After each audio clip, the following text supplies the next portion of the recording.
Halo, selamat datang di channel Mario Hans. Hari ini gua mau sedikit mereview kamera mirrorless Fujifilm X20. Kamera yang klasik bagi pecinta kamera model-model retro. Ini cocok banget Fujifilm. Jadi generasi Fujifilm itu memang laris pada zamannya, pada eranya, yaitu pada SLR, era kamera manual dengan film. Setelah tahun 2000-an sampai 2020 muncullah generasi DSLR. Beberapa tahun ini muncullah mirrorless, teknologi terbaru. Bagi pencinta model klasik dan suka dengan filter yang klasik ala Fujifilm, ini cocok banget dan gue akan mereview ya satu persatu.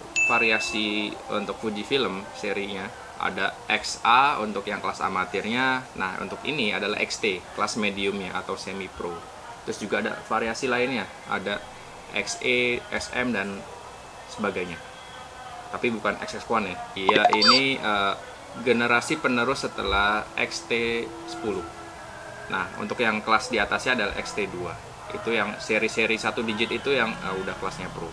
Fujifilm ini saat ini lagi banyak promo. Banyak variasi promonya. Nah, untuk yang ini itu harganya waktu itu 10,5 juta. Dia dapat free 2 baterai kelebihannya dan banyak variasi lainnya. Ini tipe XT20 ini itu produksi keluaran tahun 2017. Ini sensornya ini 24 megapiksel untuk APS-C X-Trans. Nah, X-Trans ya, bukan travel. Nah, terus juga LCD-nya touchscreen. Jadi kita udah tinggal pencet-pencet aja. Untuk fokusnya juga tinggal pencet-pencet aja. SS-nya 1/4000 second. Burst-nya 8 frame per second. Terus juga ini 4K 30 frame per second untuk videonya. Terus Full HD 60 frame per second. Nah, untuk micro USB port-nya ada di sini. Oh, ada suara ayam. Terus colokan-colokannya ada di bagian kiri. Ini ada USB port di sini. Terus ada HDMI port juga. Nah, yang ini untuk mic, tapi mic-nya ini ukurannya 2,5 inci. Jadi biasanya itu kan 3,5 inch. Jadi perlu converter untuk nyolokin di sini. Gue akan ngebahas satu persatu kelebihan dari kamera XT20. Yang pertama, image quality-nya itu bagus. Ada sensor namanya XT2. Terus ada auto mode. Nih, ada fungsi auto mode. Apa ini fungsinya? Ini untuk semacam mode P. Jadi semuanya otomatis, baik ISO-nya, aperture-nya, speed-nya. Nah, jadi kalau kita pas di jalan terus pengen minta fotoin sama orang, nah biar hasilnya nggak ngeblur, nah kita kasih aja langsung auto. Terus setelah itu yang ketiga ada film simulation. Ini yang salah satu yang dicari bagi penyuka kamera film zaman dulu. Ini ada filter-filternya, menu-menunya ada yang hitam putih. Ini keren-keren semuanya. Jadi tanpa perlu kita edit, semuanya sudah ada di situ. Terus yang keempat, untuk scene selection mode-nya ini ada shooting mode.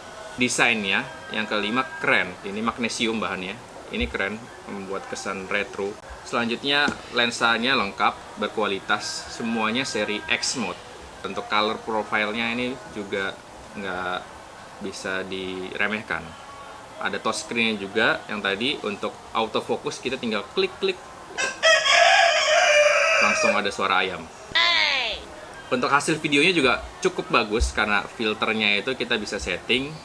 Terus dia bentuknya untuk traveling atau perjalanan-perjalanan jarak jauh butuh tempat yang compact, ini kecil banget, handy banget. Terus juga ada dial yang mudah diakses, jadi semuanya ada di sini. Untuk aperture-nya semuanya, settingannya semua di sini, ada 3 dial di sini. Salah satu kelebihan yang terakhir adalah kemampuan untuk mengambil gambarnya itu bagus banget. Jadi dalam ISO tinggi sekalipun 1600 ke atas itu masih nggak noise. Itu keren banget. Ini kekurangan dari sudut pandang gua. Yang pertama, baterainya ini cukup boros. Ya maklum aja karena dengan bodinya yang kecil dia menampung baterai yang nggak terlalu besar, tapi kan udah dapat baterai cadangan, itu alternatifnya. Bodi yang kecil ini itu untuk beberapa orang butuh penyesuaian, karena apa? Hand gripnya ini kecil banget.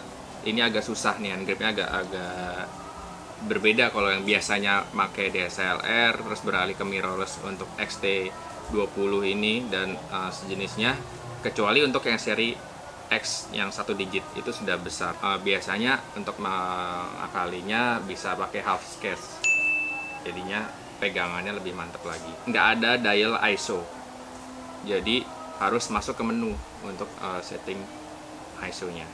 Terus ini yang tadi USB portnya itu 2,5 inch, jadi kita harus pakai converter lagi untuk yang mau masuk mic tambahan, untuk yang mau ngevlog. Tempat baterainya ini dia ketutup sama plugnya tripod, jadi kalau kita misalnya lagi dipakai tripod terus kita mau buka baterai itu nggak bisa. Nah, AFS itu untuk di viewfindernya, jadi ketika dari mode LCD terus kita akan melihat lewat viewfinder itu dia butuh waktu. Terus juga misalnya mau ngambil terus kita kena ini terus dia jadi gelap nih karena nggak sengaja, kan mau ngambil fokusnya terus jadi mati. Jadi untuk kesimpulannya adalah kamera ini tampak luarnya keren, modelnya retro seperti kamera analog Fujifilm zaman dulu. Terus juga dalemannya juga fantastis, mode-modenya dengan hasil yang sangat baik karena mempunyai sensor APS-C itu. Kinerja kameranya nggak ada keluhan sama sekali.